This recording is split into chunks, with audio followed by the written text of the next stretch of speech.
Hey everybody, it's your girl Keisha J. Kelly with another episode of Black College Experience.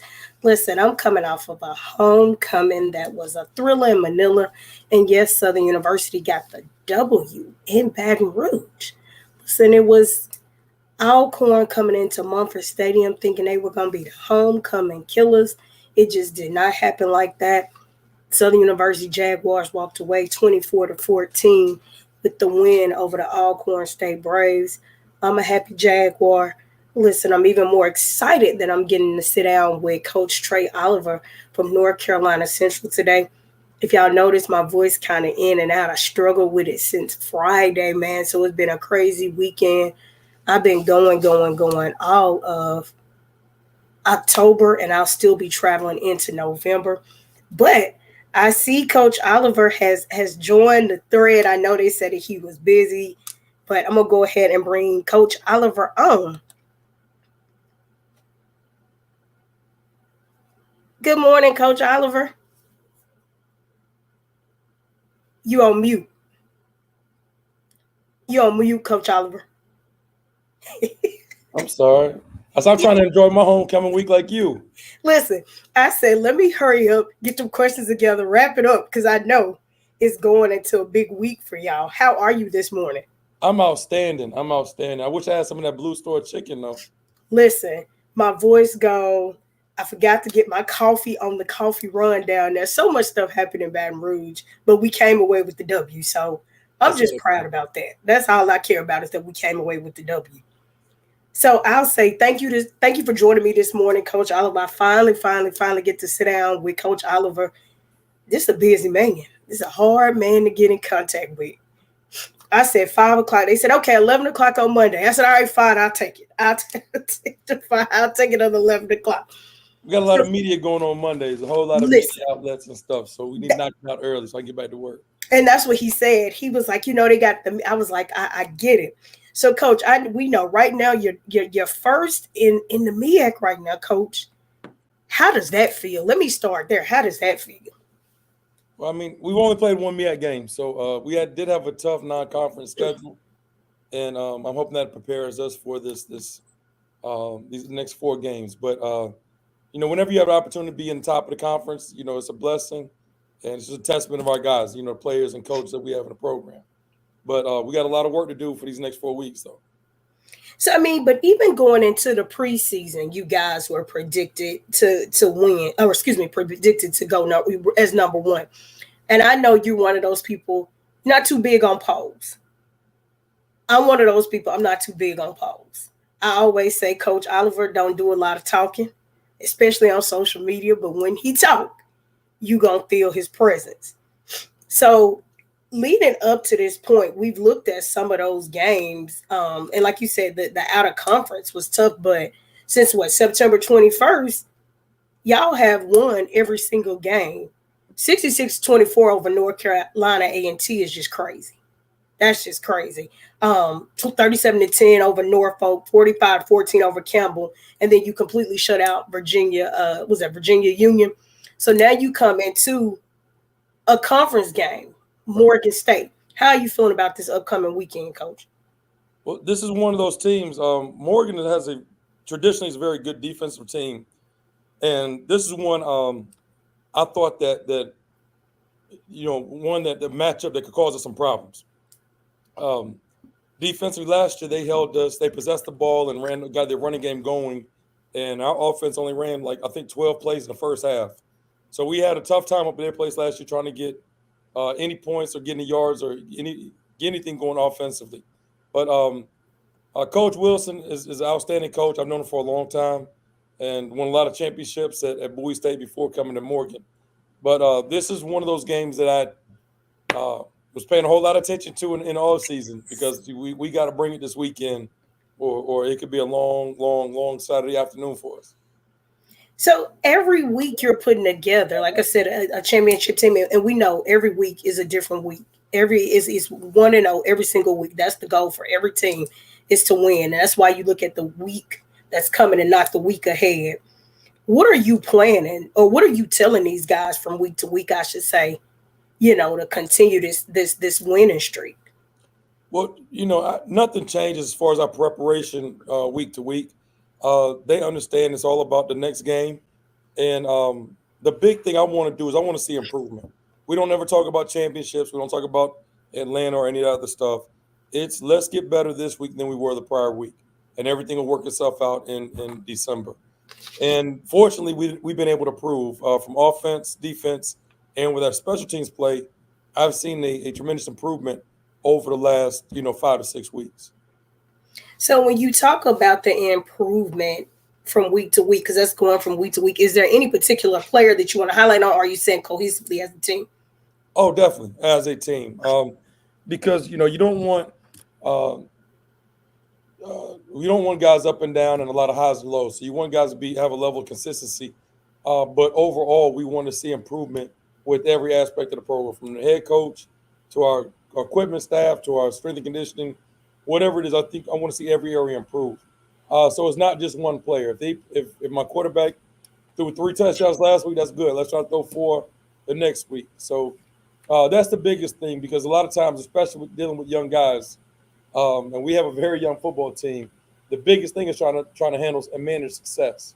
So we've been somewhat successful, and when that happens, a lot of guys are reading social media and listening to the media, and kind of forget what it took to get us there. So stay humble, stay hungry, and again, like I said, work to improve every week.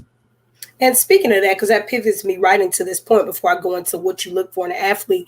Speaking of social media, we know that social media has a lot of influence on athletes, especially now. What do you tell them about that? Because a lot of times we can get caught up. I mean, I'm guilty too. We can get caught up in what people say on social media, a lot of stuff that people do. What do you tell these young athletes about social media? I really don't believe in it. I don't deal with it much at all, except for recruiting. I tell the guys, it's like you see these receivers are doing defensive back drills. These athletes, they'll post something online, and it's like, how many cuts did it take for them to get that one thing right? You know what I'm saying? So they try to catch this ball 12 times, dropped 11 passes. The 12th one they throw up there, and it's like, yo, recruit me. So social media is a joke, and then if people don't even know you, why you even care what they think about you?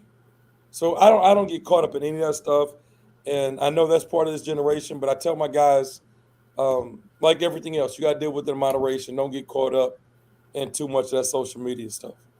It's funny that you said take that many takes, because as a member of media, I do. I know how many takes it takes. I done video after video after video after video.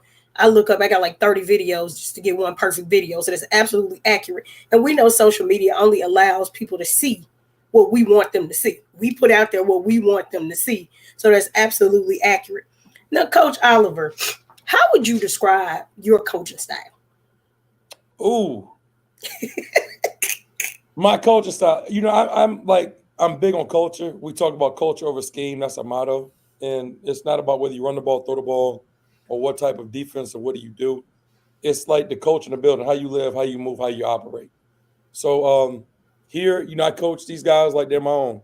And I tell my coaches, like, if you wouldn't want anybody to talk to your child like that, don't talk to them like that. So we have a very close-knit group here, very, very, very family-oriented. But the guys understand it's like about standards, and I have expectations. And I've been fortunate enough to be on a lot of winning programs and be a part of a lot of winning teams. And I do know it's a lot more fun to win championships than to sit over here and watch somebody else play for one. So they understand the standard and what the expectations are. And at the end of the day, it's about grooming and developing young men. Because at some point in time, the game's going to be over with, and it's going to have to be time for you to raise your family, get a job, and be a productive citizen. So um, long term is about the raising young men, developing young men. Short term is winning championships and graduating. And we've been blessed with that. My academic support staff here is outstanding. Our team GPA is over 3.0. So, we're very proud of that here. And my support staff, my coaches have done an outstanding job of pouring into these young men. Yeah, Coach answered some of the questions I was going to ask him ahead of time. Uh-oh. Because because that's definitely where I was going to go with what's going on in the classroom. But go back to that motto that you talked about. You said culture over scheme. Culture over scheme. Can you further expound on that? Yeah, well, a lot of people talk about culture and Right. culture to build. Our culture is this and our culture is that. But like when you really think about culture, it's like if you go to a different country or somewhere else, like how you walk, how you talk, how you dress, the music, the religion, just the way of life, the food and everything like that. So the same way when we're in our building, when we come in the building, I don't have a whole lot of rules. Take your hat off when you come in the building and don't do anything to embarrass your mother. So that's going to encompass really everything. I don't have a whole list of rules and 30 rules and all this other stuff. And I think when we talk about culture, if the guys don't get along and you don't have the right culture in the building, I don't care what plays you call. I don't care how good of a coach you are. It's not going to work. So, and that's been like the biggest thing that we had to change since I turned the program around in 19 was changing the culture. And with that is recruiting. If you want somebody that fits your culture, you have to go out and find somebody that fits your culture. You just can't go out here like a lot of coaches do and just jump in the transfer portal and take any kid because he came from this Division I program and think that he's just automatically going to fit your culture. So it's a lot of talented guys out there, a lot of three-star and four-star guys out there that are probably real good football players, but they're not about who we are, in our building. So, we kind of are very particular about who we bring into the house. So culture over scheme, is it on a T-shirt? Did you put it on a T-shirt? Oh. It is everywhere. We got it everywhere. We got on hats. Oh, it really is. Okay. Yeah, we got it on everything around here. It's on walls. That's how we live. It's the culture. Right. So now let's go back into you talk about the 3.0 because that's one of those other things. That's one of the most important things for me. Athletics is always important, but academics is what's going to sustain you because you can't play forever. So how important is that you drive that education piece because you're building young men both on the field and off the field in the classroom? How important is it that you and other coaches drive that education piece for these young men to go ahead and finish and graduate? I think that's part of our responsibility. And, I think a lot of times players think coaches are perfect. So I always talk to my players on my shortcomings or my downfalls or, things I should have improved on. And I think early on in college, I didn't probably give it my all in the classroom. And I could have been a much better student, but I wanted to play football and I did enough to be eligible and play football, but I didn't attack the classroom like I attacked that football field. When we have career fairs now, I told the guys, I never went to career fairs back when I was in college. It's like, I'm a football player. I'm not going to that. But I wish that I would have put a shirt and tie on and went over here and talked to IBM and Glaxo and Google and all these other people so I could have had a $100,000 job coming out of college. Because it's crazy how many of these companies are paying so much money to these young people, man, and it's about being prepared. And they're not gonna pay you that money if you're not prepared. So that's my deal to them is I wish I would have took more advantage of those experiences and opportunities. So whenever we have career fairs and we got 100% of our guys are registered to vote. So, all those things mean so much to me. And right now they're young, so they don't understand the importance of it. But I'm like that old grandfather, that old uncle. I keep pressing.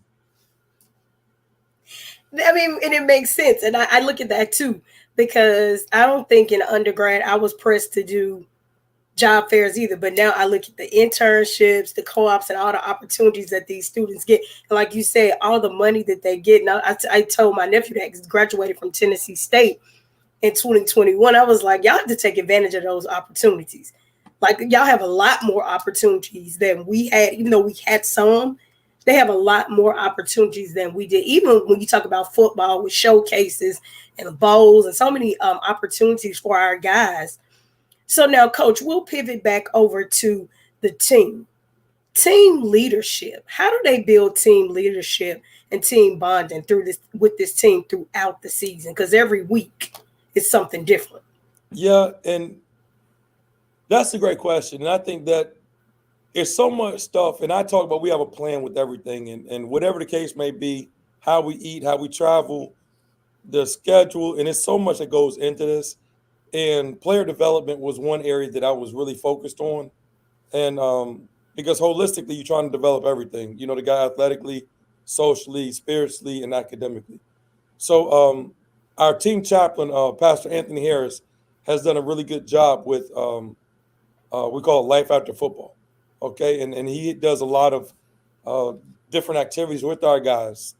How to be a good teammate, how to be a good friend, how to listen, how to forgive, and he's done a lot of different things so our guys can understand, how to be a better citizen and a better person. Because at the end of the day, going back to the culture thing, it's about being a good person and a good teammate. So um, in the off season, right before camp, we usually go ride go karts and go play laser tag, putt, and all that stuff.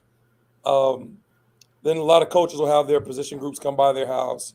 And then also during the NBA finals, it's usually in July, we'll have the guys in the building and we'll, order some pizzas and watch the NBA playoffs. So there's a lot of things that we do aside with, devotional things and things within the church with the team chaplain. Now you can be honest with me, Coach. Who be winning laser tag? Just be honest. Just be honest. Like, Keith, let me tell you this. I don't lose at much of anything, okay? Much of anything, especially if it's any type of athletic field that's involved. Now, like Uno, y'all might get me an Uno, but spades, bid whist, no. But anything like golf, basketball, ping pong, bowling, it's a wrap. No. That's not your thing, huh? No, I do all that. Anything that's got a ball involved, ping pong, Oh, any of it, I can do it all. Now, Maynard will get on here from Alabama A&M and talk about he the best bowler. So Maynard might be able to get me in bowling, but the rest of that stuff, I got a lock on that. And this is a 45 and up club. I was about to say, so you be beating the team, but you said 45 and up. So okay, Yeah. that lets me know. I can't lose an Achilles or ACL messing with these dudes on the basketball court. I'm too old for that. Now, Coach, you've played under the bright lights and you coached under the bright lights. What do you tell these young athletes when they're playing in order for them to keep the focus? Because a lot of times we can get caught up in the win and it gets exciting. But what do you tell them to keep the focus? We put them in so many different situations in practice that they're going to be prepared for whatever they see in the game. We just came off a bye week, and we were really focused on situational football. This past Saturday, I think you see almost every situation on the man from the games this past Saturday. So the only way the guys are going to be prepared for that is by putting them in those situations in the game. And the tougher it is in practice, the easier it is going to be on game day. So, I have a saying around here, you don't feel pressure as long as you're prepared. So our guys don't feel pressure because we make sure we're prepared Monday through Friday. I like that. I think I need to take that motto into my job. I'm not even going to charge you much for that one. It's true. Now, one of the things I always ask coaches, and this is definitely after coming back from COVID, how do you what do the guys do as far as mental health? How do you get them to focus on mental health?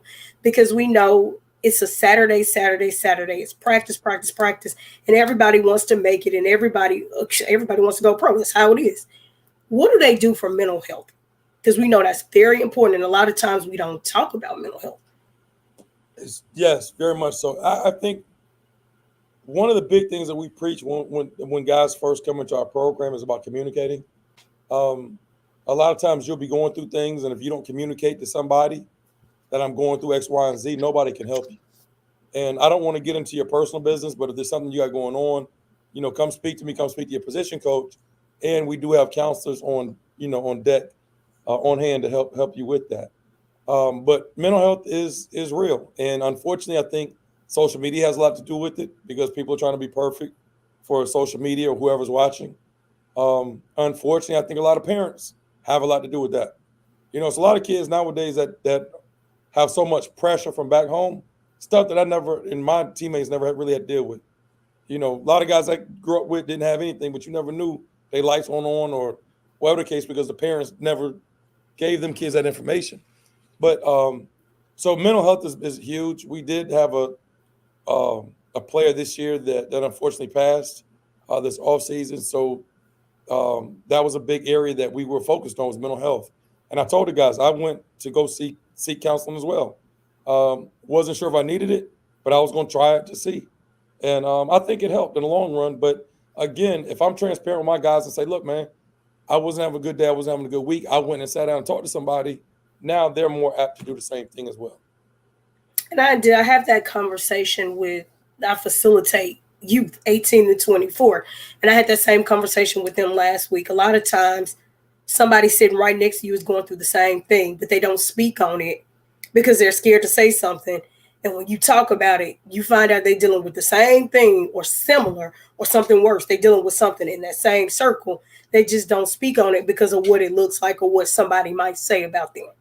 And that's great that you say that, because like the big thing when we talk about the support staff, like my associate athletic director, George Bulldog Smith, he comes to all the practices and we talk daily, and he'll say, because a lot of times coaches are so caught up in coaching, he'll come to me and say, man, hey, did you see Keisha today? She ain't look quite right. So you might want to go over there and check on her. So, after practice, I might go sit down with a player and, hey, man, what's up? Are you good? Because, just moving a little different today. And it's good when you have all hands on deck and people are really paying attention to the student athletes. So when they're having bad days, is it a bad day or is it something really, really going on, with that student athlete? And that's a testament to his character and to the coach's character that you're paying attention, because a lot of times we miss that.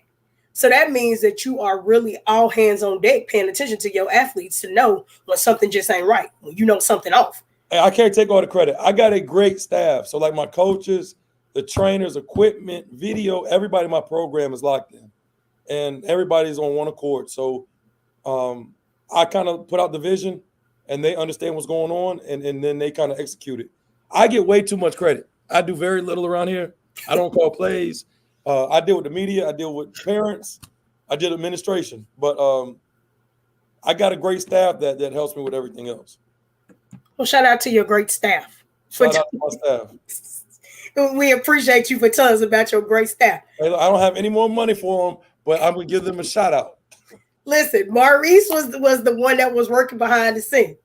I was like, I appreciate it. So he was very responsive. So I'm gonna shout him out because he was getting it. He was doing it. I knew that you were busy. Maurice Williams, shout out to my SID. He does a great job of keeping me on time. He did. So now we're getting ready to face Morgan State.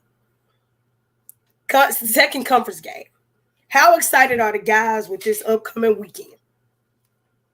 They're excited any opportunity they have to play football because they understand tomorrow's not promised, next year's not promised, so we got to make the most of today. But for it to be another home game, they are ecstatic about that. For it to be homecoming, they are chomping at the bit. We had an off week last week, but I think that was probably some of the most spirited practices I have seen. And we're back at it this week. So they know that it's going to be a tough task. Morgan has a very good football team. Defensively, they're number one or top five in almost every category nationally. But it's homecoming, and we got a whole lot of folks because it's going to be in Durham this weekend. So we got to get the people what they want to see. Now we know it's football. Y'all practicing. Do y'all get to partake in any other celebration anytime during the week? Anything? I'm all about moderation. So I know from all my years being this, the more you tell somebody no, don't, they're gonna find a way to do it. So I'm sure like your nephew and some other folks. So for me, guys enjoy homecoming, okay? But obviously there's a thing called moderation, and if you want to go see something on Monday or Tuesday, or if they have a step show on Wednesday, that's cool. But after Wednesday, we cutting everything out. We shutting it down.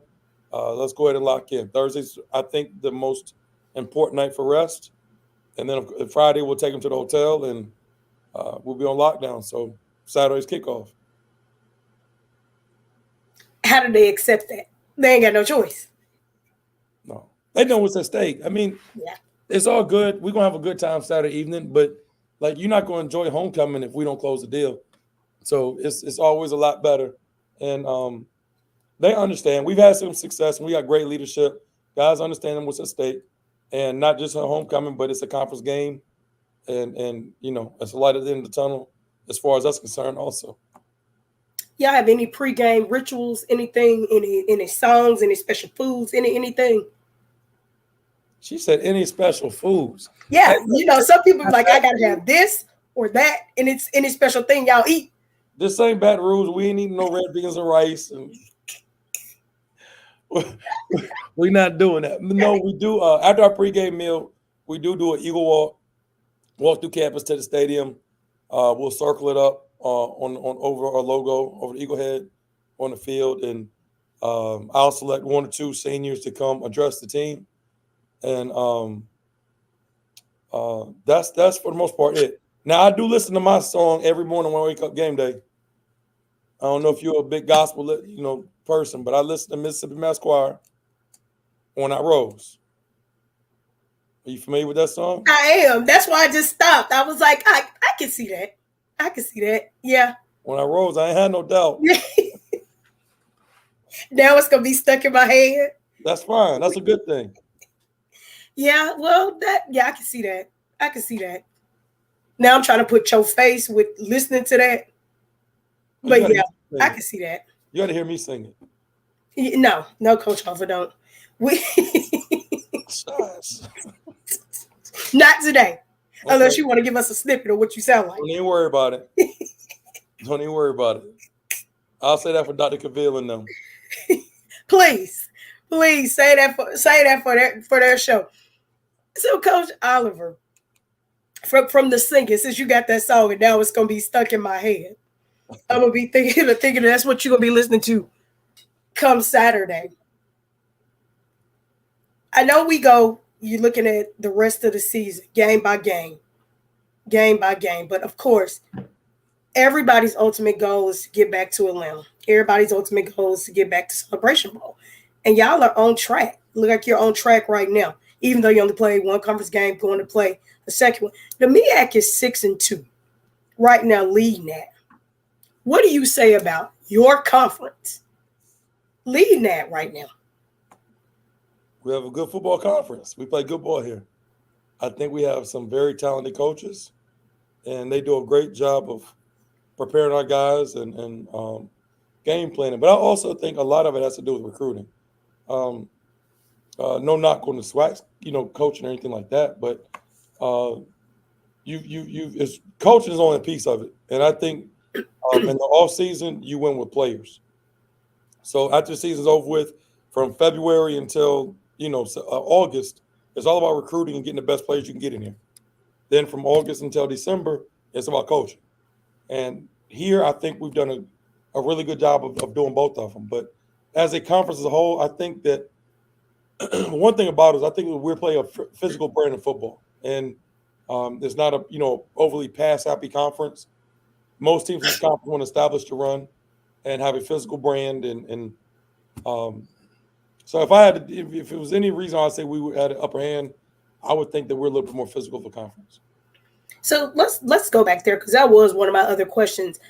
Your recruiting style, your coach's recruiting style. How do you go about your recruiting? Because I know we talked about not just hopping in the transfer portal, right, making sure somebody actually fits the culture. How do you go about your recruiting? Yeah, I have very few transfers on the team. I think it's about, for me, and I mean, I'm just speaking for me and how my philosophy. I like to recruit high school student athletes, bring them in and develop them. A lot of guys in the transfer portal aren't very talented, can't play. That's where they're leaving. Or, they might not be culture guys. So my philosophy, I got it from Coach Odom's when we were together at Southern, was a gas tank philosophy. So for me to be able to recruit you and build a relationship and really know who you are, know who your family is, I've got to be able to make home visits and go see you at high school. So once we, identify the talent, we'll really, lock in and get start recruiting. I don't think that you can build that type of relationship over the phone or DMing somebody in California or in Dallas, Texas. So I like to recruit and get in high school, get in the kids' house, and then really get to know them and build that relationship. So we really don't have the budget to be flying to Miami out the weekend and flying to California and flying here to recruit. I think we have plenty of talent within 5 to 6 hours here that we can bring in. Now, with that, A lot of times you'll go to football camps, you'll go places, you'll see young people. And if it's a group of young people, it might be 2 or 3 of them that like act real silly. And you've like, they silly kids. No knock on them as people, but like that's not who I want to bring in my program. Talent is really is one thing, but maturity and how they're going to develop and how they approach the game means so much more. So guys that fit the culture, then from guys that come from winning programs, I think that has a lot to do with it because you have to teach people how to win. And if you've never won before, it's hard to learn how to win if you've never had that sacrifice and do the little things that it takes to win. So I want winners and I want leaders, guys that were leaders or captains on their team, guys that were heavy in the community, guys that played multiple sports. So it's a lot of things to it, but you win with good people, from players and coaches, staff. It starts with good people. And it seems like you built that with your coaches, with your staff, and with these players, with the buy-in from week to week. I mean, it shows up, from week to week. So, kudos on that. So, Coach Oliver, what's next besides this weekend, besides homecoming? What else is coming out of North Carolina Central with you and these great athletes? What else is coming out? Yep, in athletics. Anything special? Man, we've got a couple fundraising campaigns going on. Oh, you got to tell us about that so people can donate. After the big win against them people in Greensboro, we don't talk about them here in Durham, but they were like we're blue and yellow, and we scored 66 on them. So we had a $66 campaign, and it lasted 7 days, but I think we raised about $90,000. Oh wow! In about a week of time. So we're gonna drop another campaign with next weekend for homecoming. But there's a lot of greatness. There's so much to speak about here. The yard is beautiful. Sloping hills and verdant greens are off the chain. We're having a great time here. And, as soon as football ends, basketball's getting started up. And we have a pretty good basketball team here as well. So I'm always looking forward to supporting other sports. And I always ask the question, and everybody has their own personal reason. Why North Carolina Central? Why North Carolina Central? Let me make this a 2-part question. Yes. To play and to coach. Why North Carolina Central? Okay. As a player, my mother and father went here. So I was definitely going somewhere else. All I grew up here was North Carolina Central. And so I definitely wasn't going there. I came on a visit and absolutely fell in love. Where were you going? Where did you want to go? Of course, Notre Dame, Alabama, any one of them big white schools, like everybody else, True. But I came here and I absolutely loved it. I did not have any offers from Notre Dame or Alabama, by the way. Let me clear that up. But had a great time here, and it was just something about the campus. When I got here, it was very close-knit, and folks, you could just really feel something. It was different. So when I came, had a great 4 years. I was a 4-year starter and made some really good people. And then obviously got into coaching. And again, didn't really want to be a head coach. I love like coaching and game planning. I don't like doing a whole lot of media stuff and fundraising, all this other stuff that we do. But when Central called and asked me about, was I interested in coming back? I was like, definitely. So I was at your alma mater in Baton Rouge, being defensive coordinator at Southern, and got the call. I was there with Coach Odoms. And when I got the call in 19, came up. This is the first job I ever interviewed for. So, but apparently I did a decent job, and the folks took a chance and gave me opportunity. So I am so grateful for the opportunity to be here. I'm so happy to be here, and for us to have success, it means the world to me. Yeah, I heard him talk about how he was in my alma mater. I ain't gonna lie, it broke my heart. But I still remember. I was so excited though. I was like, it was so well deserved. We love what we have, but we want to see people move on. Sometimes we want to snatch people back, but it was a great moment. I still remember that. It was like, oh, but I think we all were excited for you. Yeah, it was some really good people down there. I just saw Coach Portier at homecoming. He was on social media. That was me that posted that. That was me. All day Portier. I miss him. and my guys down there, man. I had a great time down there. Great Coach, food, great Coach, opportunity. I mean, it was Coach exciting. Porter, yeah, he was a lot this weekend. He had his whistle.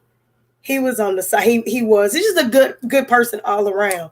Great energy. But I try to get work done, and we getting ready for the Bayou Classic, and he wanted to sit in my office for 30 minutes. I was like, Porter, man, I got to get some work done. So he walking down the hall with that tennis ball, bouncing the ball, man. But I miss Porter.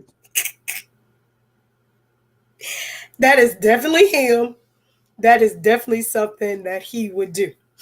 So, before I let you get out of here, I'm gonna do this segment that I call the hot seat. Oh Lord.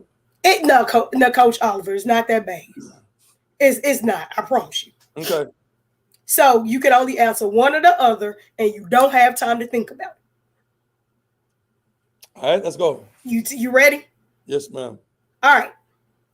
Flats or drums? Drums. Ranch or blue cheese? For my wings or for my salad?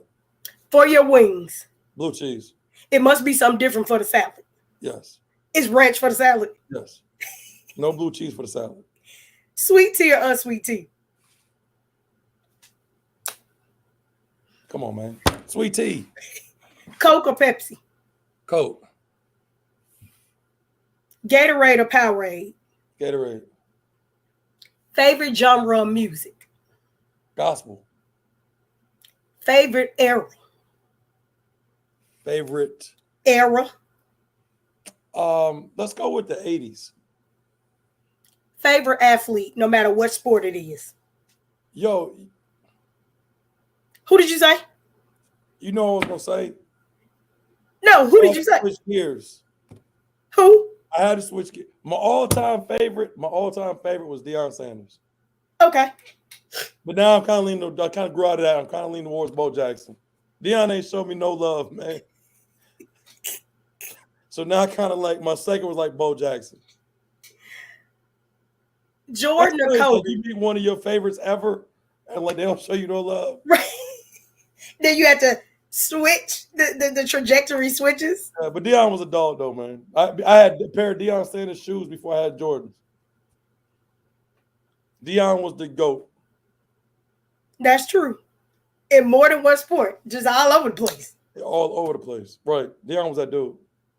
I do. I watch some of that old Falcon games, and I'm just so tickled by some of the stuff that he used to do. So tickled. That's straight off the airplane. Get off the airplane, take a limo to the stadium, and do what he did. After just finish playing another game. You know? That was crazy. Very. Jordan or Kobe Bryant? Hey. Jordan. LeBron or Steph Curry? Curry. Top football player of all time? Top football player of all time? Yep. Let's go to Bo Jackson. So you're just going to go back to Bo Jackson? Go back to Bo. I got a bunch of them, though. I'm going to go with Bo. Okay. Your favorite place to visit? Yeah, man. Jamaica? Yeah, man. And final question. The best HBCU in the world? Come on now. Eagle Pride. That's the Eagle Pride that killed North Carolina A&T. It's a shame what they did to that dog. Yeah, it was rough. It was a rough weekend for them over the weekend for homecoming too. It was rough. We praying for him, man. It was rough, but you were praying for Grambling? Absolutely not. Absolutely not. I want Grambling to lose every time. Yeah, we played them in soccer this weekend. I want them to lose everything, just like they want us to lose everything. I'm praying. You know, I told you I listen to gospel music, everything. You know. Yep. I'm trying to make it up there, so I'm praying for y'all. Let me tell you, I pray for Grambling when they're playing PWIs. I do root for them then. Other than that, because they be rooting for us to take that L. I got a crazy past experience now. Now you got a degree from Grambling, right? I do. I got my master's from Grambling. Okay. I've been on both sides of the rivalry in both places. You're right. A&T and Central and Grambling and Southern. I've been both places, so you got checks from everywhere. The check spent, that money gone. It's okay. We know where you are now. So that's where the heart, the check, and everything has to go now. That's it. But Coach Oliver, thank you so much for sitting down with Black College Experience. I know y'all are excited about homecoming. I know you got a busy week ahead. Hopefully you'll get out there and get to enjoy some part of homecoming, some food or something. Hopefully you'll get to find something to eat after the game. But I do thank you so kindly for just spending your first part of the morning with me. I know you got a lot of media stuff. And thank you for taking time with this media. Next time, we're going to let you sing your song. And if you see me upload that on Twitter, you know I'm talking directly to you. You got to give me a shout out. Absolutely. But thank you so much, Coach Oliver, and well wishes on the rest of your season. And, of course, now that you joined Black College Experience, you're family. Well, you were family before, but now that I finally got you to sit down, you know. Oh, one more question before we leave. Coach, you think I could play football? Think about it before you answer now. Think about it before you answer. Where are you from? Alabama. What part? Huntsville. Okay. Right down the street from Alabama A&M. I know where Huntsville is. Y'all about NASA and all that other stuff. Yeah. Yeah, okay. Well, being that Bo Jackson is from Alabama, you know what I'm saying? It might be in the bloodline, so it might be in the water. You got a chance. Are you fast? I probably was before I hit 40. All right. Last one. Which hand is the rock in? You said which hand is what? The rock in. The right. You can think a little bit. You got a chance. When I asked Coach Eddie Robinson the same question from Alabama State, he said, my job was to run on the field as fast as I can and run back off as fast as I can. You are now my favorite coach. Coach Robinson got to go. At least you told me I got a chance. I'll be sure to tell Coach Rob that next time I talk to him. Thank you so much, Coach Oliver. All right, Miss Keisha, good talking to you. Have a great rest of the day. You too. Take care. Thank you. Bye-bye.